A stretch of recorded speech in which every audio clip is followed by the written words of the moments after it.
What is going on, Boom Beach? I'm Zedmont, coming to you from my office on the west coast of Canada. Got the exclusive Supercell hoodie on, got the Santa hat, and we're just going to do a quick intro to my video, trying to end 2019 with a bang. Now, right now we're in between warship seasons, but we do have the Warrior Tribal boost, and it is ridiculously strong. Plus, on top of that, the HQ boosts from the last tribal cycle are gone, so we're just going to go through, completely obliterate some player bases on my map, hopefully show you guys some new exciting tricks with Bullit and Brick, maybe even throw some Kevon in there. I kind of doubt it though.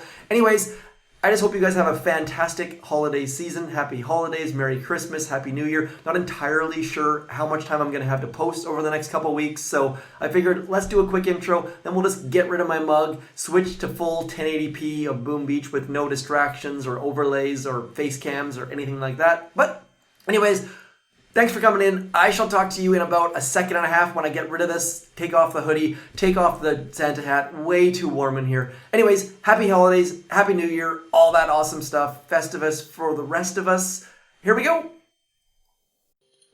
Okay, so we are here on the Zedmod account. We are at XP 66, making the push to XP 67. For those of you who are unaware, 68 is currently the max that we've seen. Not sure if we can actually get to 69 or not, but 68 definitely in play, as you can see by the leaderboard around level 39 or so.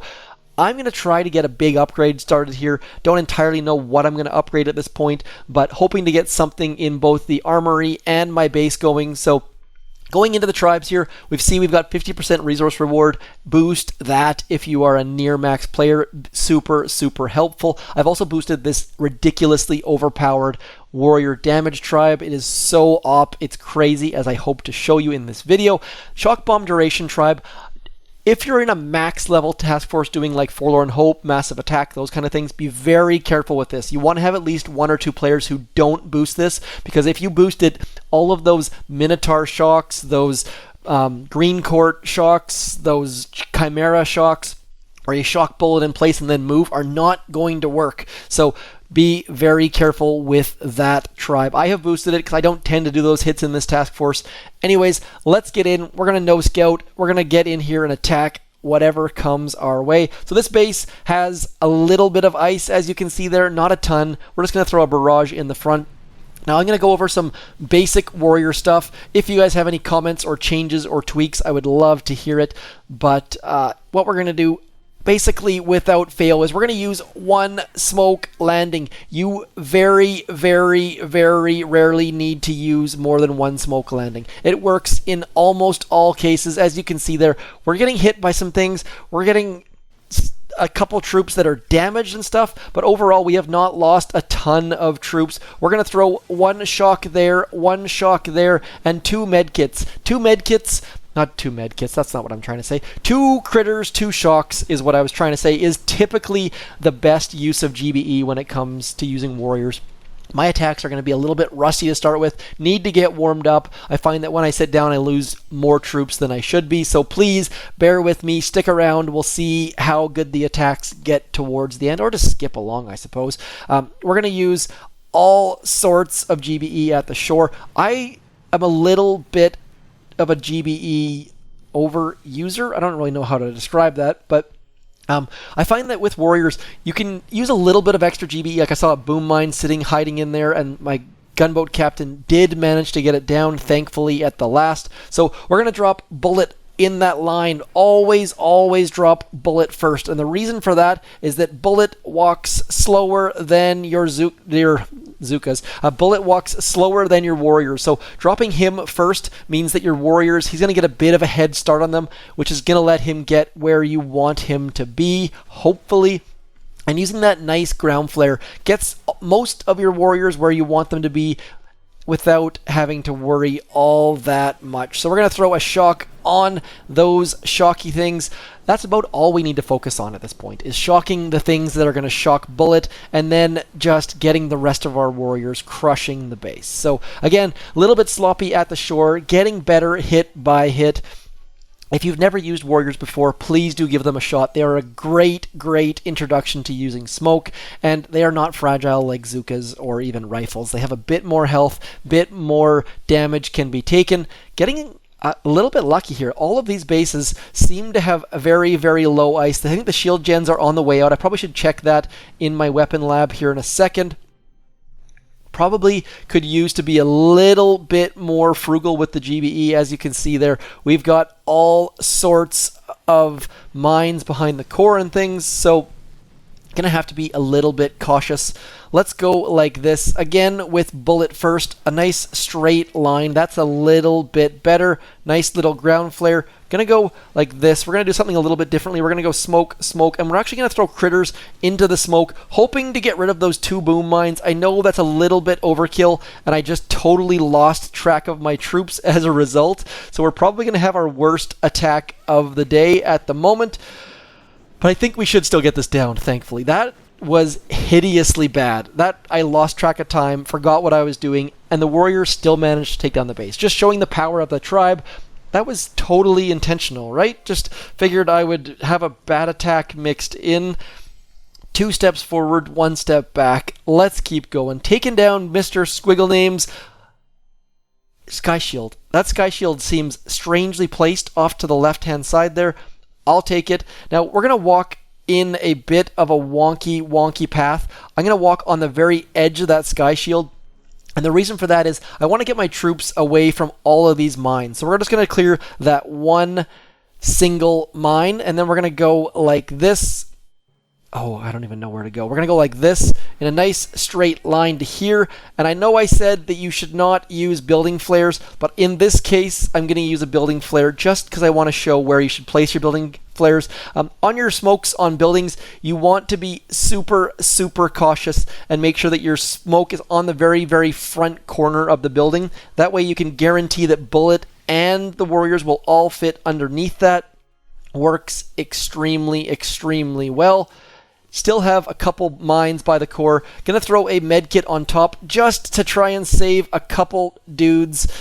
We're back in the not going so super well category, but I'm okay with that. Need to get Bullit out. He's gonna pop all of the things out, and then our warriors are gonna get down here. Shock launchers do not shoot terribly quickly, so it worked out very, very well getting the critters out, getting Bullit popping out, and all of the things. So try to avoid walking along the right-hand side. People have clued in. They've placed all of their mines along that side, and so you just don't want to walk that path. Bad things happen. Let's go see, what does this name say? I thought it said hung over. This is Hugo Olivia.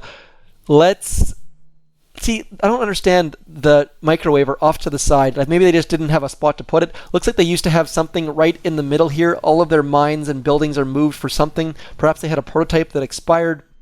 Let's throw an artillery on this shock launcher. Couldn't quite get the shock launcher down. Now, this is, you know what? I'm going to use one more barrage because I really don't want to. I hate losing warriors to boom mines, and I've already done that way too many times on this video. So we're going to get rid of the boom mines. Now, I'm going to try to show you something that is very, very useful with Bullit. That I was very tempted to do a building flare there, but I just couldn't bring myself to do it. The closer the headquarters is, the more easily you can do a building flare, I should say. Now, I just want you to focus on this one shock launcher right here. We're not going to shock it, and it's not going to do anything to us. It's just going to watch, and Bullit's going to taunt it. So if Bullit is A, in something's blind spot, like he is with that shock launcher right there, it won't fire. And B, if he can taunt it, but it can't shoot him, such as a hot pot or a flamethrower, it won't shoot anything. So try and place Bullit in a spot where he's going to do some magic for you. Always trying to place him underneath the flamethrower, underneath the shock launcher, I should say, is a very, very good strategy. Now, this person clearly wants us to walk. They do not like warrior players. You can see some players, I wish we could see what they had loaded, because players who have used warriors in the past tend to overprotect their bases against warriors. Or maybe they just get fed up with warrior players and don't want anything to do with them. I am just running into so many boom mines by the core, which is a good way to get some intel and diamonds against warrior players. We're going to go right into here. Now, the placement of your smoke, you want your smoke so that your troops actually walk into the smoke. You don't want it so that they start out under smoke, because what happens then is you end up with where the ones on the side get shot in the face. Let's go 1 and 2 into there. Gonna lose a couple warriors along the edges. Not super concerned. I feel like my attacks today are not good whatsoever, but we're still going to publish this video nonetheless. I find that I don't publish my videos when I do terrible attacks. So in this case, I'm just going to publish it. You guys can critique me. Let me know what you think about the attacks. Let me know if you like warriors or not. And just show some average attacks, I suppose. The fact that I'm having middle of the road attacks and still taking these bases down with warriors, I think speaks to the versatility of warriors. What do we got here? We got some, I thought I saw some ice somewhere. Do we have ice here? Yes, oh, right there. So we got 2 boosted ice statues somewhere in the neighborhood of, what is that? In the neighborhood of 800,000 health. So this is going to be a bit of a test. I'm going to try to get Bullit to stand right in the blind spot of that shock launcher so we don't have to shock it.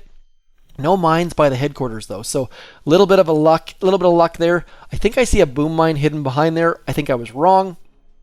Let's get moving. Now, like I said, we are all about ground flare, so I'm going to have ground flare back to there, trying to keep my warriors as skinny as possible, but then we're going to get our smoke covering both sets of buildings if we can.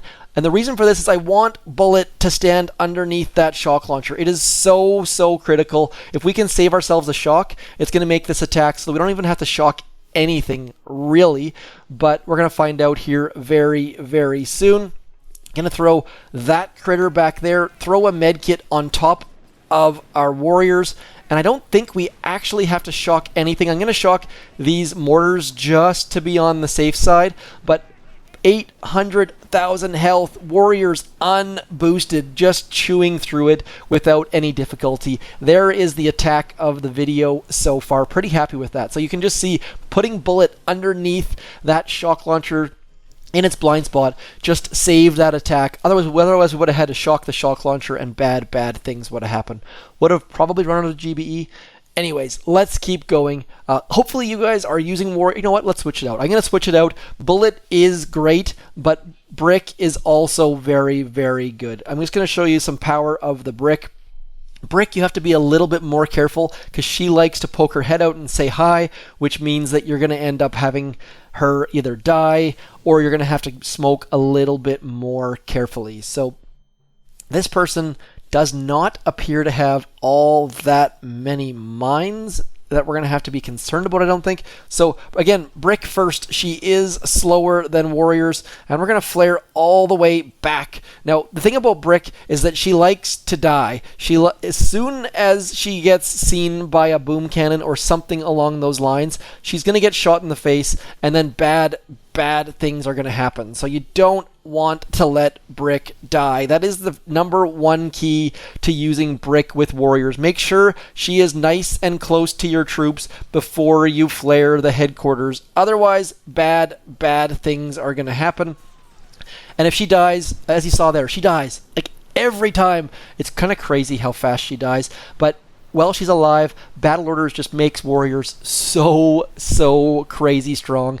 But just be aware, as soon as she dies, battle orders stop. So you want to keep her alive as long as you possibly can. And Kevon can work with warriors with Ice Shield. It's just not super duper great. This base we're going to do in a slightly different manner because this base does not require any troops whatsoever. Just need to shock that one boom cannon. We're going to shock this other boom cannon. And Chandu is gonna go down. Chandu's base was not super well thought out, I think is probably the kindest way to put it. So if you are level 45, XP 45, or if you're anywhere near 500 victory points or higher, you simply can't have your base like this. Anyone who is XP or level HQ level 20 has critters. They can just throw critters on your base, and now you get beaten without any troops used whatsoever. So please don't make a base like Chandu did. Bad things will happen to you. That's just embarrassingly bad. No troops lost for us. Good times are here. More ice, again, with about 800,000 health. Actually, 800,000 health exactly, I believe. Let's get one barrage up the front quickly and easily. You probably should be using 2 artillery instead of 1 barrage. I just can't bring myself to do it. It's cheaper on the GBE side. Now, you see this nice path between these flamethrowers, between the mortar and the cannon, between the sniper towers? That's exactly where we're going to walk to, and we should, in theory, lose 0 troops as a result, just by flaring right about there. As long as we don't... I didn't wait quite long enough for my warriors to get underneath the smoke, but I'm going to need to flare right in there. With Brick, you end up having to use an extra flare a lot of the times, so Brick is probably going to die if we leave her there. So I'm going to throw critters out in front, and then just watch all of these warriors. Look how fast they're swinging, just absolutely melting that headquarters. And just a reminder, this is unboosted. I do not have boosted not any statues. That's like the worst English sentence I've ever made in my entire life, but you get the idea. Well, Brick's alive. Battle orders make them swing so fast, do so much damage. So we just burned through 800,000 health, completely unboosted. Let's keep going. Doing not bad, I think. It's starting to get a little bit into the groove of it. If you use warriors every day, you would be in this groove all of the time. I tend to use Zukas for most of my attacks, so it ends up taking me a little bit longer to get into the feel of things. The other way you can drop troops, obviously, is if you have lots and lots of GBE, you can do this sort of drop where you get 2 smokes out and then you use a 3rd smoke, but it is more costly and it isn't required with warriors. Using 1 smoke is typically all you need to do 99.9% of the time. The only thing you need to be worried about is sometimes when you're hit by a shock blaster, your troops will not listen to you. They will not keep walking to the flags, and it can be extremely, extremely frustrating if you don't know to look for it. So what you want to do in that case is use a flare, otherwise they'll just stay right where the shock blaster hits them, right where the shock launcher hits them, and will cause you nothing but grief. Pretty glad that I switched to Brick, actually. I feel like it makes my attacks go a little bit better. So Bullet is the best, but sometimes changing things up can be useful too. Plus, it makes things fun and exciting. So one thing you'll notice is that I don't clear mines with critters. Clearing mines with critters is a bad habit, and you should basically never ever do it. Clearing mines with critters removes the delay. If you don't know what the delay is, please let me know in the comments, because it's something that you need to know about. Now, for this side flare, what we can do is we'll do a side flare. We'll drop Brick, she'll get walking, and then we'll drop all of our warriors, just like you're doing an operation attack, and then we'll walk all the way back into here, hoping that we can keep all of our things alive. Didn't notice that sniper tower was under construction. Got a little bit lucky there. And again, with warriors, you can gap your smokes just a little bit. As you saw there, nothing managed to fire towards our troops, using all sorts of extra smokes, just trying to keep all of our dudes alive while we wait for Brick to arrive. As you saw there, my smokes were not perfectly placed. Let's throw that out. We'll get battle orders. And as you can see there, battle orders does not have a hugely wide range. Did not actually manage to get those warriors over there inside the battle orders. So that's why you want to get Brick as close to the headquarters as you can, so that her area effect hits every single warrior that you have in your man stable. Let's keep going. It is December the 23rd today, which, ooh, look at this. That's an interesting base. Let's see. I've already selected Barrage. We're going to quickly retreat so I can come back in and scout it. Very curious how much health is on that, because this is going to be a tough one to take down with warriors. That microwaver sitting right next to the core. Gonna make things very, very interesting for us. If you've never played Duplexity, or you've never attacked an operation attack that has a microwaver on it, you're in for a bit of a treat. This is a difficult base that I'm probably likely to screw up on. We're going to walk right to there. Now, here's the trick. You want to go 1 and 2, and then you need to shock the microwaver. Otherwise, you're going to lose all of your troops. As you saw there, Now, I need to go like this. We're going to go critter, critter, shock, shock, and just medkit, and hopefully be able to burn through that. Brick is dead, so we're going to have a bit of a problem burning through all of the shield, but we might still be able to get it. As you can see there, look how long this shock is over here. That shock duration tribe just saved every little bit about this attack. That attack was not super good, but the shock duration tribe made it so that our warriors could stand next to that headquarters without a heck of a lot of difficulty. Didn't lose as many warriors as I would have thought, to be completely honest. So mediocre attack, fairly high on the difficulty level, but not executed super well. One more time with these sort of bases. One thing you'll notice is that these sort of bases typically have green statues. I am not a fan of green statues whatsoever. Green statues are, for those of you who don't really know much about them, are for players who don't play the game. Players who play the game use reds and purples and sometimes reds and purples and sometimes blues, because those statues are most beneficial when playing the game. Green statues are most beneficial when you're not playing the game. So if you have any questions about statues whatsoever, please don't hesitate to ask. I would love to get you into purple and blue statues. I feel like a used statue salesman at the moment. Gonna get rid of this mortar, hopefully, and then one more time with the critters. Please don't have bases like this. There's no advantage to this whatsoever, and anyone who loses troops on a base like this, please rethink your strategy and just get rid of the one rocket launcher or whatever the person has covering their base. So pulled down WSM 1973's pants and spanked them with just critters, and got a crystal in the process. Boo. Yeah, not bad at all. Got to be getting close to clearing our map. I don't know if I mentioned this or not, but using warriors is typically the fastest way to clear your map. Not a lot of other troops are even close to as fast as warriors. Definitely not tanks. Zookas can give them a run for their money for certain. Same thing with rifles. But it all comes down to timing and costs. And if you don't have instant training and you don't have unlimited resources, warriors are the best troop. And the thing is, they scale to any level. There are a bunch of troops out there that don't do well at the higher VP levels. Warriors you can use up as on the leaderboard even. Like if you're decent with warriors, you can go as far as your skills will take you. That's the beautiful thing about warriors. I just forgot that I had brick loaded, which means that I'm about to lose all sorts of brick. All the brick's going to do in this case is act as a critter. So brick saved us from losing one troop, because I totally forgot to get her close to the headquarters. Thought we were using Bullit. Just a bit of my brain turned off for a second against the squiggles. They look like they were boosted using the purple and red statues. Good for them.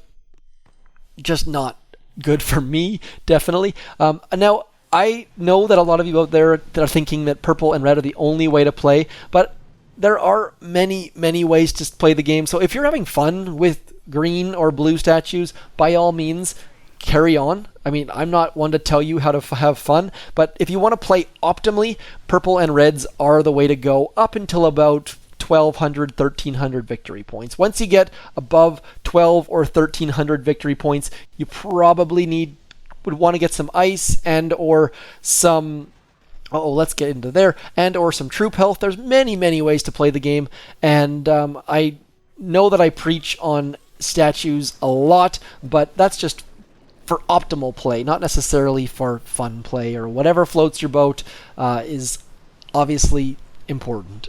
People playing Boom Beach is more important than arguing about statues and play styles and troops and all of that sort of fun stuff. So only looking like we have lots of base. I need to clear my map more often, obviously. The more often you clear your map, just like the more often you go to your dentist, the easier it is and the less time it takes. Yes, that actually is true. I realize that. I'm not a dentist. I just like to go to the dentist a lot because it just makes it actually tolerable when you do go. So that is your random fact of the day. I go to the dentist 3 times a year because it makes it actually tolerable.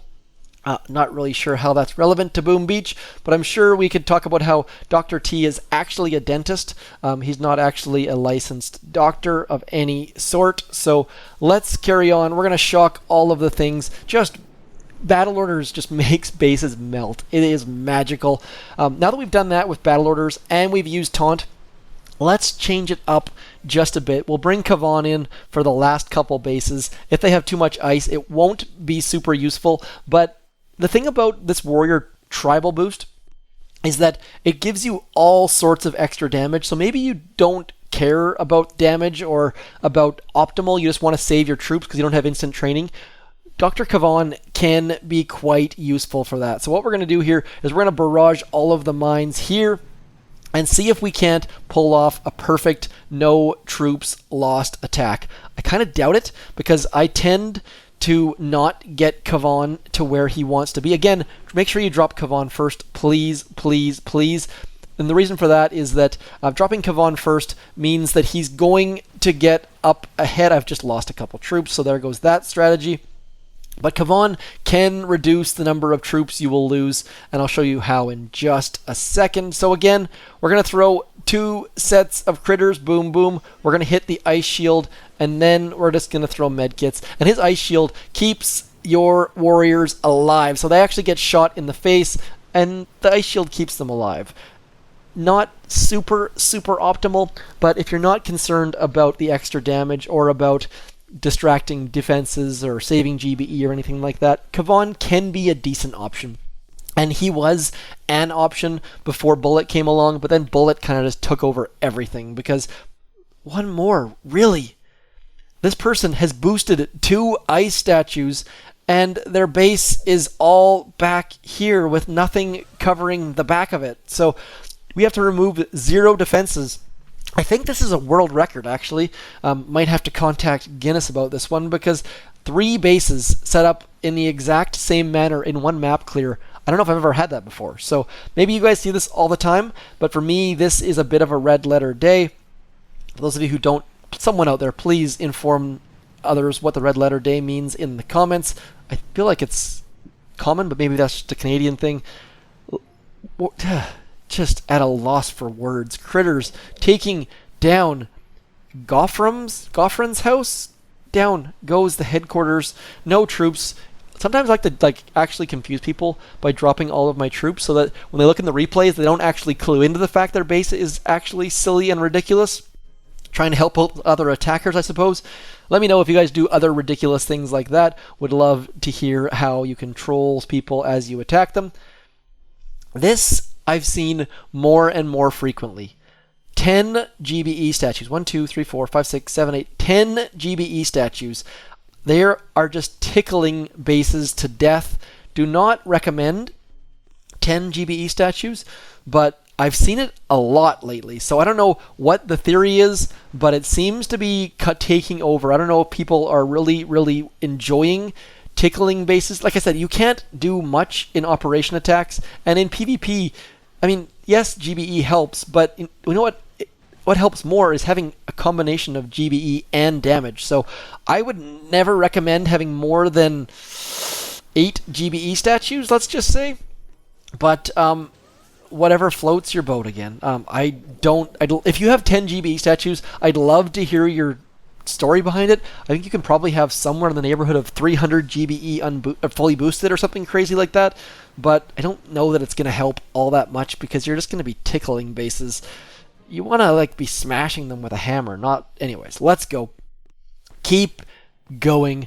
Now, someone in my comments last time said I repeat words all the time. I'm not aware. If you guys hear me say a word, apparently the last video I said the word definitely 7 times or something like that. So please, definitely, let me know if you hear me doing that because I am constantly trying to improve my videos. Love, love, love feedback. I'm not just harassing you to comment so that I have a certain number of comments on my videos. It doesn't do anything for me to have comments, I don't think. I just like to interact, like to constantly trying to improve my attacks and stuff. So like I said, please let me know what you're seeing, what you're hearing, and how the sound quality is, how the video quality is, how the attack quality is, all that sort of fun stuff. Love to try to improve. We're now sitting at about 30 minutes. This video has taken a long time. Getting crystals every so often. Always love that. I think we're down to our last base or we're done. we're done. If you've never done this before, one more quick tip to check if you're done clearing your map or not. If you still have Dr. T on your map, like I do right there, your radar will say 17%, 14%, no matter what. If it says something else, you've missed a base, go back and clear it. This does not include resource bases, by the way. If you've cleared Dr. T, it'll say 16, 16. Let's do one operation attack, and then we will call it a day. Don't know what's available to us, but just gotta get... Oh, I want to do assembly. I love attacking assembly. It's a little bit of a difficult base for sure, but you can have a lot of fun with assembly. Shock launchers are a bit of a pain. Rocket launchers also. Someone has already eaten a lot of the cells up the front, but I think we should be okay. So what we're going to do here, I'm going to finish this video off by throwing probably an attack that I'm going to fail out there. I think we're going to be low on GB. You know what? I'm going to boost a little bit. I don't want to completely fail. Now that my map is clear, we're going to boost a little bit. Then I'm going to get a landing craft upgrade started. Just so you're aware, if you upgrade your landing craft, you do get one more warrior. So that tribal boost is only going to go further, which is going to be even more ridiculously awesome. Let's get in and hit assembly. If you've never hit assembly before, it is a great feeling when you can solo assembly. I have not done... Actually, you know, I've gotten fairly okay at it in the last little bit, but I tend to come in hot and cold depending on how my day is going. And the fact that we've got all of this GBE at the front should help us just a little bit. We're going to get one artillery in there to get rid of those mines. And now we're going to back up into here. We're going to get our Zookas walking at the same time. Definitely lost a few Zookas, but we've got all sorts of GBE in the process. So back to that 10 GBE statues. Maybe that's their strategy or their theory. So now what we need to do, I checked the range of that front rocket launcher. I think that should cover us. Now we're going to walk right to there. Right in the middle of those sniper towers is about where you want to be. As soon as your Zookas cross that yellow line, drop your smoke, drop your hero, I should say. That yellow line is the answer for many operation attacks. As soon as your troops have crossed that line, you can drop Bullit safely and efficiently, and then he'll actually get right to where your flare's about to expire in the perfect amount of time. And then we're going to flare all the way back into there. Now here's the problem that I just realized. I have boosted that shock duration that I told you that I never use. So what we're going to do is we're going to get into here, and we're not going to shock Bullit. There is another hit where you can keep Bullit alive and not shocked, because otherwise we're going to have a bad time. We're going to shock right in there and right in there, and probably should... just did not get enough separation. So remember when I said be careful when you shock your Bullit tribe, or your shock tribe, boost your Bullit tribe? Not good at all. So leaving the video on a bit of a sour note, not super duper great at all, unfortunately. But at least we cleared the mines, and hopefully we can get rid of this shock, or this flamethrower, back in here. And not super duper happy about that at all. So hopefully we can get this nice little hidey hole back here. As you saw there, be very careful if you do boost your shock duration tribe, because you're going to have a hit just like that. So on that note, thank you for coming in. Thank you for all of the comments and all of that sort of fun stuff. We're going to upgrade this landing craft right here. We're going to get into our weapons lab, or the armory, or whatever the heck it's called. We're going to upgrade our warriors to max. Again, extra warrior level, all sorts of good stuff. You know what? I'm just going to finish this video on a successful attack. I can't even fathom the idea of leaving the video on a complete and utter failed operation attack. Wasted the cells and then just got absolutely wrecked. So gross. We're going to try and finish this base off with one... Actually, you know what? We're going to use one boat of warriors and try to take this base down instead of one boat of Zookas. That way it's more topical, I suppose, like the cream. I don't know if that's actually the right word or not. That's why I fixed in that last little bit. We're going to load one boat of warriors, see if we can't take that base down. Sorry. And let's go take this base down. Gross, gross, gross. Just completely awful. I really, really do hate it when attacks like that happen. Now, what we're going to try to do here is try to get out of range of that microwaver, which I think we can do. I'm not entirely sure that we can pull it off, but I'm going to go like this. We're going to get Bullit walking, and then our warriors walking. That way, if the boom cannon happens to see them, it's just going to shoot Bullit. That's the beautiful, beautiful thing about Mr. Bullit. He has so much health that he can help you in all sorts of ways. Warriors hiding underneath that one smoke. And now we're going to go over to here, little bit of a turn around the corner, just trying to get to the back so that we don't have to worry about that microwaver attacking our troops. And now Bullit is going to do our taunting, and we're going to throw critters in about here. 1, 2, 3, and more critters and taunt. And hoping to take this base down with one boat of warriors, just being absolutely silly and ridiculous. This is where the taunt duration is actually going to help us, as you can see here. One boat of warriors doing it all. Finally lost one warrior towards the end. But as you can see, boosting your troops, boosting your purple and reds is over the top ridiculously strong. Lost one warrior, taking a base down with only a single boat. That's a far better way to end the video, I think. Anyways, if I don't talk to you again before 2020, have a fantastic, safe, happy Christmas, New Year's, holidays, whatever you're into, and I shall talk to you very soon. As always, thanks for coming in. I'm Zedmont. Peace.